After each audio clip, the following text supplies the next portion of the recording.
টাকা পয়সা ছিল না, ফলে ওনার পায়ে দেওয়ার মতো জুতা ছিল না। তো খুব আফসোস করতেছে, হায়রে আমি এত বড় কবি, আমার পায়ে দেওয়ার মতো জুতা নাই। আফসোস করে ঘর থেকে বের হলেন, দেখলেন এক ভিক্ষুক ভিক্ষা করছে, ওর পাই নাই। কি নাই? আর কবি সাহেবের কি নাই? ওনার জুতা নাই, এজন্য দুঃখ। বের হয়ে দেখে সাইল ভিক্ষুক, ওর পা নাই। এবার উনি সেজদায় পড়ে আল্লাহর ডেকে বলে, আল্লাহ শুকর আলহামদুলিল্লাহ, অনেক ভালো আছি। শুকর আলহামদুলিল্লাহ, বেশ ভালো আছি, অনেক সুখে আছি। এজন্য সুখ হচ্ছে আলহামদুলিল্লাহর ভিতরে। সুখ আছে কিসের ভিতরে? যে কোনো পরিস্থিতিতে আমরা থাকি না কেন, বিপদে আপদে, সকালে বিকালে, শীতকালে গ্রীষ্মকালে, আমরা কি পড়বো? আলহামদুলিল্লাহ পড়বো। এর কারণ চাহিদার কোনো শেষ নাই। যার আছে যত বেশি, সে চায় তত বেশি। দেখবেন যার সাইকেল আছে ও হুন্ডা চায়, চায় না? আরো নিচ থেকে যদি বলি, যার পা নাই ও চায় আল্লাহ আমার যদি দুইটা পা থাকতো। কথা বলেন, পা নাই এরকম লোক আছে না এলাকায়? সে হেঁটে যাওয়া লোকদের দিকে তাকিয়ে থাকে আর তার স্বপ্ন থাকে ওইটাই, আমার যদি পা থাকতো। হেঁটে হেঁটে হেঁটে যারা বাজারে যায়, স্কুলে যায়, কলেজে যায়, ওদের আফসোস যারা সাইকেল চালায় ওদেরকে দেখে, তাই না? সাইকেল থাকলে খুব ভালো হইতো, সাইকেল চড়ে চড়ে বাজারে যেতে পারতাম। সাইকেলওয়ালারও আফসোস আছে, সে আফসোস করে হুন্ডাওয়ালাদের দেখে, মনে মনে ভাবে যদি বউ থাকতো, হ্যাঁ একেবারে যেতে পারতাম। হুন্ডাওয়ালাদের আফসোস হচ্ছে প্রাইভেট কারওয়ালাদের দেখে, এই আমার যদি একটা কার থাকতো। যার কার আছে ও আফসোস করে, এই আমার যদি একটা প্লেন থাকতো। যার প্লেন আছে ও বলে, ইস আমার যদি একটা কপ্টার থাকতো, if I had a copter, আমার যদি একটা হেলিকপ্টার থাকতো উড়াল মারতাম। কথা বলেন। তাহলে এই চাহিদার, ডিমান্ডের, হিউম্যান ডিমান্ডস এর কোনো শেষ আছে? যে এলাকার ছোট্ট মেম্বার, ওই মেম্বার ভাই চায় কি করে চেয়ারম্যান হওয়া যায়। কথা বলেন। যিনি চেয়ারম্যান হয়ে গেলেন উনি এবার ভাবে কি করে MP, member of the parliament হওয়া যায়, তাই না? আচ্ছা, এমপি যিনি হয়ে গেলেন উনি আরেকটু উপরে যেতে চায়, ভাবে যদি একটু যদি যাইতে পারি, একটা মন্ত্রণালয় যদি পাইতাম, হ্যাঁ মিনিস্ট্রি যদি একটা পেতাম, কতই না ভালো হতো। তো মন্ত্রী যিনি হইলো উনি, ওনার অনেক শখ, ইস আর একটা জায়গা বাকি, হ্যাঁ কি নাম এটা, পিএম, প্রাইম মিনিস্টার। কিন্তু এই দেশে অসম্ভব। কথা বলেন, এই দেশে প্রাইম মিনিস্টার হওয়া যাবে? এক দুজন এদের মধ্যে ধাক্কাধাক্কি, এবং ওনাদেরকে মেনে নিতে হবে। আপনি বাঁচেন আর মরেন, ওনারাই প্রাইম মিনিস্টার। কথা বলেন। তাহলে এই কথাগুলো বলার উদ্দেশ্য হচ্ছে হিউম্যান ডিমান্ডস এর কোনো শেষ নাই, আনলিমিটেড হিউম্যান ডিমান্ডস। এজন্য বিষ্ণু বললেন, লাউ আন্না লিকুল্লি ইবনি আদামা ওয়াদিয়ান মিন যাহাব আহাব্বা আইয়াকুনা লাহু ওয়াদিয়ান ওয়া লা ইয়ামলা আফাহু ইল্লা তুরাব। আল্লাহ বলেন, এই বনি আদমের প্রত্যেককে যদি একটা করে স্বর্ণের পাহাড়ের মালিক বানিয়ে দেয়া হয়।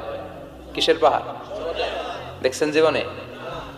আচ্ছা, স্বর্ণের পাহাড়ের যদি মালিক বানিয়ে দেয়া হয়, আহাব্বা আইয়াকুনা লাহু ওয়াদিয়ান, একটা করে স্বর্ণের পাহাড়ের মালিক বানিয়ে দিলেও সে চাইবে কিভাবে আরো একটা স্বর্ণের পাহাড়ের মালিক হওয়া যায়। আচ্ছা, একটু বুঝে শুনে উত্তর করবেন। একটা স্বর্ণের পাহাড়ের মালিক যদি আমি হই, শুধু আমি কেন, আমার 14 পুরুষ এটারে বিক্রি করে খেলেও কি শেষ করতে পারবো? তো আমার আরেকটা লাগবে কেন? আরেকটা দিয়ে আমি কি করব? স্বভাব। বিষ্ণু বললেন সবশেষে, হাদিসের শেষাংশে বললেন, ওয়ালা ইয়ামলা আফাহু ইল্লা তুরাব, কবরের মাটি ছাড়া কোনো কিছুই মানুষের এই জিহ্বাটারে থামাতে পারবে না। চিৎকার করে বলেন ঠিক কিনা? এজন্য যার আছে বেশি ও চায় বেশি, এই ডিমান্ডটারে একটু কমাতে হবে, আল্লাহর কাছে শুকরিয়া করতে হবে। অর্থের প্রয়োজন আছে, কিন্তু এটার হৃদয়ে স্থান দেয়া যাবে না। এটা হাতে আসবে আবার চলে যাবে, ঠিক কিনা? হৃদয়ে স্থান থাকবে কার? যাদের হৃদয়ে আছে আল্লাহর ভয়, তারা কবু পথ ভুলে যায় না। আল্লাহর প্রেম ছাড়া এই দুনিয়ায় কারো কাছে কোনো কিছু চায় না, ঠিক কিনা? মুমিনের হৃদয়ে দরদ, ভালোবাসা থাকবে একজনের জন্য। চিল্লায় বলেন তো তিনি কে? এজন্য আমরা যেন শুকরিয়া করি, আমরা যেন অভিযোগ না করি। দেখেন, আমরা যদি জিজ্ঞেস করি, ভাই আপনি কি চান, কি লাগবে আপনার, কার কি লাগবে, একজন বলবে আমি এটা চাই, আমার এটা নাই, আমি ওইটা চাই, কত কিছু লাগবে আমাদের। কিন্তু ঠিক এই মুহূর্তে যে লোকটা হসপিটালের বেডে শুয়ে আছে, ক্যান্সারে আক্রান্ত, ক্যান্সার যার নেই কোনো অ্যান্সার, ওরে যদি জিজ্ঞেস করেন ও বলবে আমার কিচ্ছু লাগবে না, আমি শুধু বাঁচতে চাই। ও কি চায়? আর আমরা অনেক কিছু চাই। এজন্য আমরা শুকরিয়া করব বেশি বেশি। শুকরিয়া করলে বাড়িয়ে দেয় কে? বিশ্বনবী দোয়া করতেন, আল্লাহুম্মা জাআলনি সাবুরা ওয়া জাআলনি শাকুরা ওয়া জাআলনি ফি আইনি সাগীরা ওয়া ফি আ'য়ুনিন নাসি কাবীরা। আল্লাহ, আপনি আমারে ধৈর্যশীল বানান, আপনি আমারে শুকরগুজার বান্দা বানান। আল্লাহ, আমার চোখে আপনি আমারে ছোট বানান, গোটা বিশ্বের মানুষের চোখে আপনি আমারে বড় বানান। সবাই পড়ি আমিন। এজন্য সবসময় প্রশংসা করব কার? কম কম না বেশি বেশি? সবসময় শুকরিয়া করতে রাজি আছি তো? আল্লাহ সব সময় যেন আমরা তোমার শুকরিয়া করতে পারি, তুমি তৌফিক দাও। আরো জোরে পড়বো সবাই আমিন। কোরআন থেকে কথা শোনার সবচেয়ে বড় একটা ফজিলত হচ্ছে এই কথার মধ্যে কোনো গোজামিল নাই, কোনো ভুল নাই, কোনো সন্দেহ নাই। চিল্লায় বলেন ঠিক কিনা? এবং কেউ কি এই কোরআনের ব্যাপারে কোনো সন্দেহ, কোনো ভুল, কোনো ইনকনসিস্টেন্সি প্রমাণ দিতে পেরেছে? পারে নাই, পারবেও না। This is the book whereof there is no doubt, no suspicion in it, and a guidance to those who are muttaqin. আল্লাহ বললেন, যালিকাল কিতাব লা রাইবা ফি হুদাল লিল মুত্তাকিন। এটা এমন বই যে বইয়ে কোনো ভুল নাই, কোনো সন্দেহ নাই, এবং মুত্তাকিনদের জন্য হেদায়েতের গাইড বুক করে এই বইটারে পাঠালো কে? আল্লাহ। এজন্য এই বইটা আমরা বুক সেলফের একেবারে উপরের তাকে রাখবো, যাতে ধুলা বালি আর মাকড়সার বাসা এটা ময়লা হয়ে থাকে। হ্যাঁ, কোথায় রাখবেন? একেবারে হাতের কাছে রাখবো, হাতের কাছে রাখবো। পৃথিবীর সবচাইতে নন্দিত এই কিতাবটা আজকে সবচাইতে বেশি নিগৃহীত, উপেক্ষিত। বুক সেলফে রাখে, তাও একেবারে উপরের তাকে, কারণ বছরে 1-2 বার কামে লাগে। কেউ মরলে, কথা বলেন, মারা গেছে, এখন সামনে বসে বসে কোরআন তেলাওয়াত করতে হবে। কোরআন এসেছে জীবিত মানুষদের জন্য। কোরআন নিজেও জীবিত কিতাব, আলোকিত করেও জীবিতদেরকে। চিল্লায় বলেন ঠিক কি না? কিতাবুন হাই, জীবিত কিতাব, ওয়াকিং এনসাইক্লোপিডিয়া, চলমান বিশ্বকোষ। যাই জিজ্ঞেস করবেন তথ্যের সম্ভার, তথ্য উপাত্ত আর ইনফরমেশন এই কোরআনের ভেতরে আছে না নাই? মানব সমস্যার সব সমাধান আছে। এজন্য এই বইটাকে বলা হয় দ্য প্রবলেম সলভিং মেথোডোলজি। এই কোরআন আপনার সব প্রবলেমকে সলভ করে দেয়। It's not a problem creating methodology. এটা জীবনের কোথাও সমস্যা বাধায় না। কোরআন কোথাও সমস্যা লাগায়? কথা বলেন, জট লাগায় নাকি জট খুলে দেয়? আলহামদুলিল্লাহ পড়েন। এজন্য কোরআনের সাথে যেন আমরা সম্পর্ক বাড়াই। We should increase the attachment with the holy book Quran. যতই সম্পর্ক বাড়াবেন আপনার মর্যাদা বাড়াবে কে? আল্লাহ। সম্মানিত ভাইরা, খেয়াল করে বুঝবেন, সাইয়েদনা জিবরিল আলাইহিস সালাম এই কোরআন নিয়ে পৃথিবীতে এসেছিল, তাই তিনি হয়েছেন শ্রেষ্ঠতম ফেরেশতা। রমাদান আল মুবারকে আল্লাহ তাআলা এই কোরআনকে নাজিল করেছে, তাই রমাদান হয়েছে শ্রেষ্ঠতম মাস। বিশ্ব নবীর উপর আল্লাহ তাআলা এই কোরআন নাজিল করেছেন, তাই তিনি হয়েছেন বিশ্ব নবী। আমরাও যদি এই কোরআনের সাথে সম্পর্ক লাগাই, আমাদের মর্যাদাও এরকম আকাশচুম্বী করে দিবে কে? আল্লাহ। এজন্য কোরআনের সাথে অ্যাটাচমেন্ট বাড়ানোর দরকার আছে না নাই? প্রতিদিন যেন আমরা কোরআন তেলাওয়াত করি, প্রতিদিন যেন কোরআনের বঙ্গানুবাদ পড়ি। যা বলার সব বলা হয়েছে, নতুন করে আল্লাহ কিছু বলবে না। এজন্য কোরআন থেকে নূর নিয়ে যেন আমরা নিজেদেরকে আলোকিত করি। কোরআনের একটা নাম হচ্ছে নূর, একটা নাম কি? লিতুখরিজান নাসা মিনাজ যুলুমাতি ইলান নূর। এই কোরআনকে আমি পাঠিয়েছি অন্ধকারাচ্ছন্ন মানুষগুলোকে আলোর পথে নিয়ে যাবার জন্য। কোরআন মানুষকে আলোকিত করে, কোরআন মানুষকে জাহালাত বা অন্ধকার শিক্ষা দেয় না। এজন্য আসুন কোরআনের সাথে সম্পর্ক বাড়াই এবং নিজেদেরকে আলোকিত করি। আর এই কোরআনের যেখান দিয়েই আমরা কথা শুনি না কেন, বরকত আছে না নাই? লা তুহসা আজাইবুহু ওয়ালা তাবলা গরাইবুহু ফিহি মাসাবিহুল হুদা ওয়া মানারুল হিকমা। কোরআনের আশ্চর্যান্বিতার কোনো শেষ নাই, কোনো শেষ নাই। যতই পড়বেন ততই আশ্চর্য হবেন। সুবহানাল্লাহ পড়বেন না? ওয়ালা তাবলা গরাইবুহু, এটা কখনো পুরাতন হবে না, জীর্ণ শীর্ণ হবে না। সূরা ফাতিহা যারা আমরা পড়েছি লক্ষ লক্ষ বার, যাদের বয়স 50 কিংবা 60, কত লক্ষ বার সূরা ফাতিহা পড়েছি, কোনো হিসাব আছে? তারপরেও কোনোদিন কি মনে হয়েছে যে সূরা ফাতিহাটা পুরান পুরান লাগে? 60 বছর ধরে সূরা ফাতিহা দিয়ে শুরু করছি নামাজ, কালকে থেকে কুল হুয়াল্লাহ দিয়ে শুরু করব, এরকম কেউ বলে? কোরআন পুরান লাগে? চির নতুন, এভারগ্রিন, সবুজ, চির সবুজ, চির নতুন। এটা কখনো পুরাতন হয় না। ফিহি মাসাবিহুল হুদা, কোরআনে আছে হেদায়েতের বসা, ওয়া মানারুল হিকমা, আর কোরআন হচ্ছে বিজ্ঞানের সুউচ্চ মিনার। কোরআনের ভিতরে বিজ্ঞানের তথ্য উপাত্ত আছে না নাই? আপনি কোরআনে বর্ণিত cosmic symbols, natural phenomena, scientific indications গুলো যদি পড়েন আপনি অবাক হবেন, কপাল ঘষে ঘষে আল্লাহর সিজদা দিবেন, ঠিক কি না? এজন্য আসুন কোরআনের সাথে সম্পর্ক বাড়াই। প্রতিদিন কোরআন পড়ব, ধীরস্থির ভাবে পড়ব। রাত্তিলিল কুরআনা তারতিলা। আনাস রাদিয়াল্লাহু তাআলা আনহুকে জিজ্ঞেস করা হলো, আনাস, আল্লাহ রাসূলের কাইফা কানা কিরাআতু রাসূলিল্লাহ, আল্লাহ রাসূলের কিরাত কেমন ছিল? তিনি বললেন, কানাত মাদ্দান, আল্লাহ রাসূল সাল্লাল্লাহু আলাইহি ওয়াসাল্লাম টেনে টেনে তেলাওয়াত করতেন। টেনে টেনে তেলাওয়াত করতেন। এই যে একটু আগে তেলাওয়াত হচ্ছিল সূরাতুল মুলকের, কত সুন্দর টেনে টেনে সে পড়েছে। এইভাবে বিষ্ণু ইসলাম টেনে টেনে পড়তেন। উম্মে সালামা রাদিয়াল্লাহু তাআলা আনহাকে জিজ্ঞেস করা হলো, কাইফা কানাত কিরাআতু রাসূলিল্লাহ ইয়া উম্মুনা, ইয়া উম্মানা, আমাদের মাতা, আমাদের প্রিয় নবীর তেলাওয়াত কেমন ছিল? উম্মে সালামা বললেন, কানা রাসূলুল্লাহ ইউকাত্তিউ বাইনা কিরাআতিহি আয়াতান আয়া। আল্লাহ রাসূল সাল্লাল্লাহু আলাইহি ওয়াসাল্লাম এক আয়াত করে থেমে থেমে কোরআন তেলাওয়াত করতেন। পড়েন সুবহানাল্লাহ। এক আয়াত পড়তেন, থামতেন, আবার আরেক আয়াত শুরু করতেন, আবার আরেকটা আয়াত পড়তেন, আবার থামতেন, আরেক আয়াত শুরু করতেন। প্রতিটা অক্ষর, প্রতিটা উচ্চারণ কেটে কেটে দেখা যেত, বোঝা যেত। চিল্লায় পড়েন আল্লাহু আকবার। আর আমাদের তেলাওয়াতের কি অবস্থা? তারাবির নামাজের কি অবস্থা? আমাদের মেটন ঘরের কি অবস্থা? জাপানের বুলেট ট্রেন ফেল, ঠিক কিনা? কোন দিক দিয়ে আযাবের আয়াত যায়, কোন দিক দিয়ে জান্নাতের আয়াত যায়, কোন দিক দিয়ে সূরা ইয়াসিন গেল, কোন দিক দিয়ে আর রহমান গেল, কোথায় সূরা ইউসুফ গেল, কেউই টের পায় না। রুব্বা কারিলিল কুরআন ওয়াল কুরআনু ইয়ালআনুহু। কোরআনের অনেক কারি আছে, তেলাওয়াতকারী আছে, আবৃত্তিকারী আছে, যাদেরকে কোরআন রহমত, মার্সি এন্ড ব্লেসিংস না দিয়ে গজব দেয়, লাআনত দেয়। আল্লাহ ওই ধরনের তেলাওয়াত থেকে তুমি আমাদের বাঁচাও।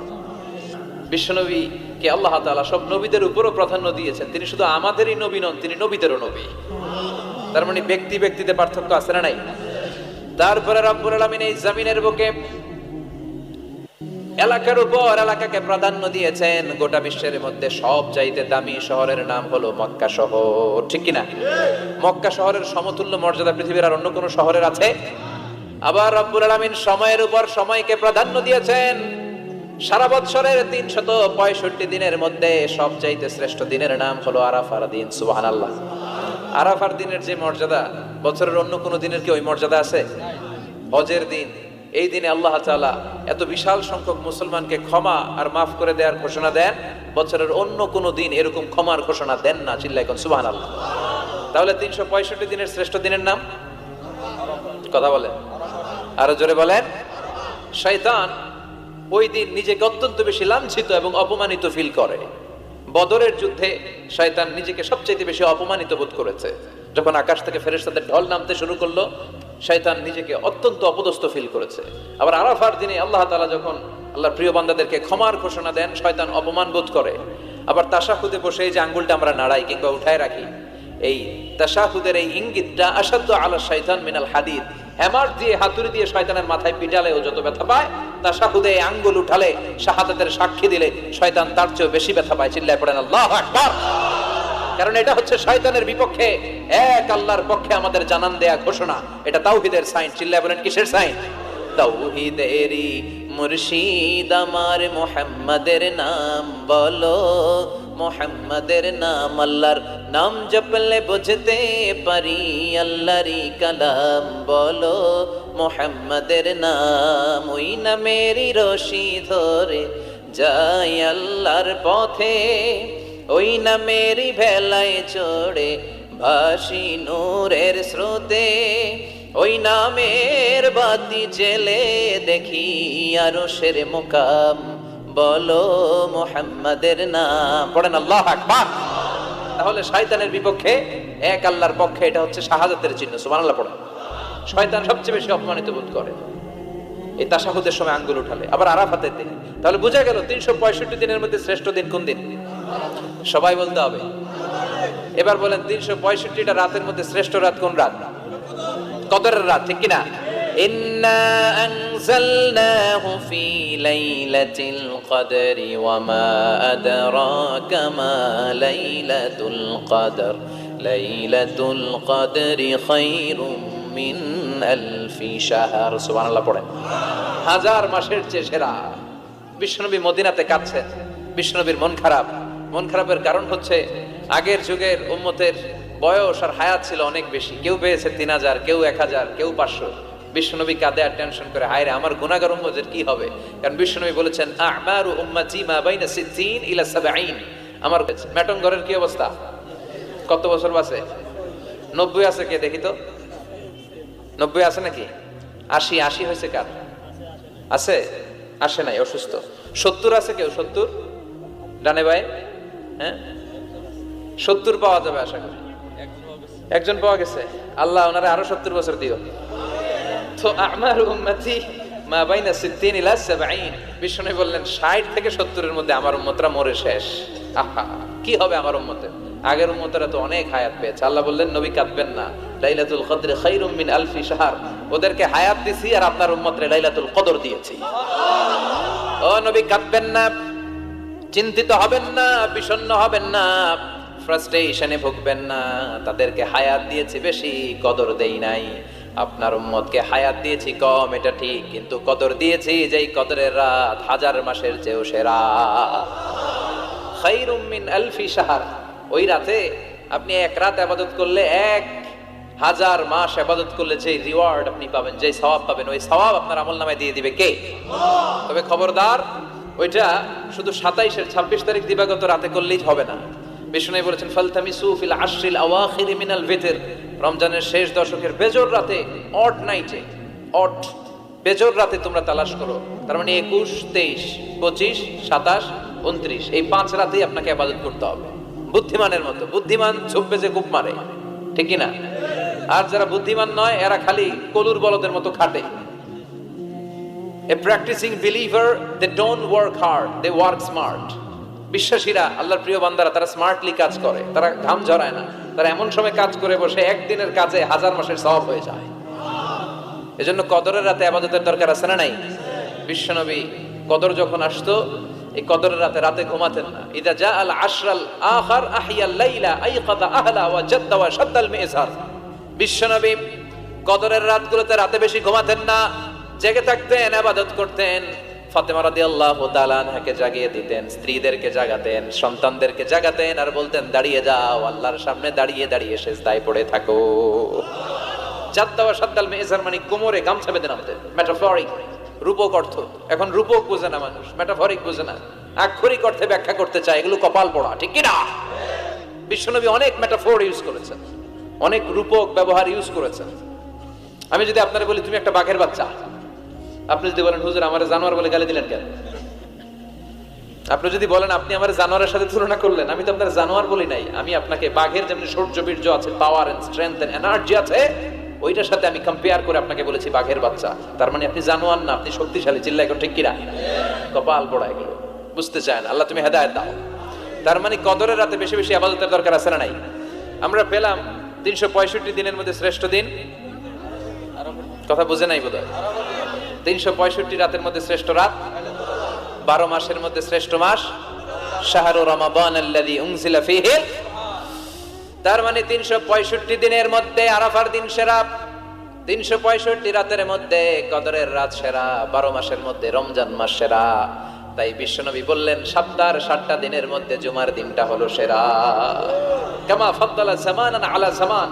আল্লাহর সুন্নাত হচ্ছে আল্লাহ সময়ের উপর সময়কে প্রাধান্য দেন, দিনের উপর দিনকে প্রাধান্য দেন। সুবহানাল্লাহ পড়েন। তাহলে যেই সূরাটা নিয়ে আমরা বসেছি, সূরাটার নাম সূরাতুল জুমআহ। বিশ্বনবী বলেন এটা শ্রেষ্ঠ দিন, সাইয়্যিদুল আইয়াম ফিল উসবু'। সপ্তাহের যে 7টা দিন আছে, এই 7টা দিনের মধ্যে শ্রেষ্ঠ দিন। সুবহানাল্লাহ পড়েন। এর কারণ কি? এতগুলো দিন থাকতে জুমার দিনের এত ফজিলত কেন? কারণ এই দিনে আল্লাহ তাআলা ফীহি খালাকাল্লাহু সাইয়্যিদানা আদম আলাইহিস সালাম। এই দিনে আল্লাহ তাআলা আদম আলাইহিস সালামকে তৈরি করেছেন। ফীহি আহবাতাল্লাহু তাআলা আদম মিনাল জান্নাহ ইলাল আরদ।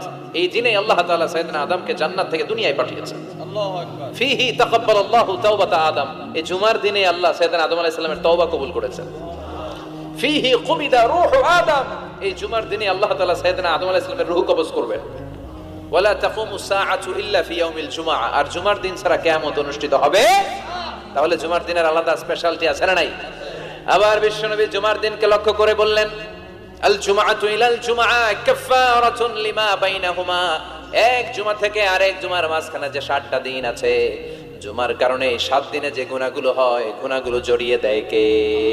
রজব শাবানে বরকতে দাও, রমজান মাসে গুনাহ ঝড়াও। সপ্তাহ জুড়ে তুমি বরকতে দাও, জুমার দিনেতে গুনাহ ঝড়াও। রজব শাবানে বরকতে দাও, রমজান মাসে গুনাহ ঝড়াও। পড়েন আমিন। এই জুমার মাধ্যমে বিগত সপ্তাহের গুনাহগুলোকে ছড়িয়ে আপনারা নিষ্পাপ করে দেয় কে? আল্লাহ। আর রমজানের মাধ্যমে বিগত 1 বছরের গুনাহ মাফ করে দেয় কে? এজন্য বিশ্বনবী রমাদান আল মুবারাক আসার 2 মাস আগ থেকেই নিজেকে প্রিপেয়ার করতেন, প্রস্তুত করতেন। রজব থেকে তিনি দোয়া করতেন, আল্লাহুম্মা বারিক লানা ফি রজব ওয়া শাবান ওয়া বাল্লিগনা রমাদান। আল্লাহ তুমি রজব শাবানে বরকত দাও, রমজান মাসে আমাদেরকে পৌঁছিয়ে দাও। পড়েন আমিন।